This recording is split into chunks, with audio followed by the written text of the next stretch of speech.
দায়িত্ব নেয়ার পর থেকে অধিকাংশ সময়ই ফারুক আহমেদের কেটেছে বিপিএল নিয়ে।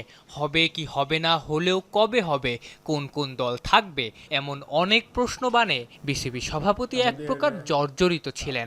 সব প্রশ্নের উত্তর মিলেছে বৃহস্পতিবারের বোর্ড সভায়। 14 অক্টোবর ড্রাফট, 27 ডিসেম্বর থেকে মাঠের ক্রিকেট শুরু।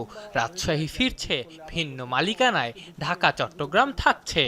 টিম তো 95% কনফার্ম, যেন বোর্ডের কাছ থেকে কিছু ডিসকাশন ছিল।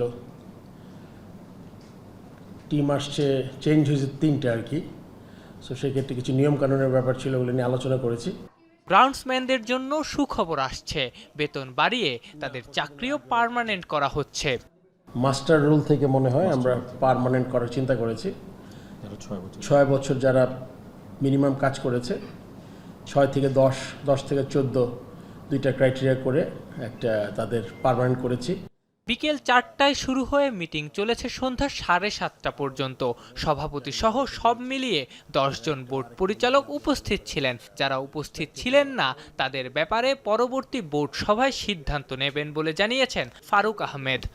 শূন্য পদ যে নিয়মের কনস্টিটিউশনের মোতাবেকই হবে। এখন আমাদের আমি আসার পরে তো 2টা প্রেস কনফারেন্স হলো মনে হয় আজকে, আরেকটা ইমার্জেন্সি হয়েছে।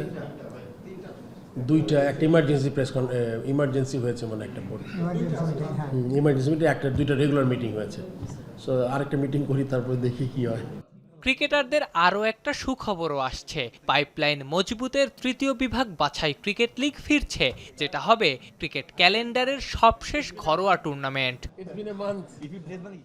আফনান পিয়াল, যমুনা স্পোর্টস, ঢাকা।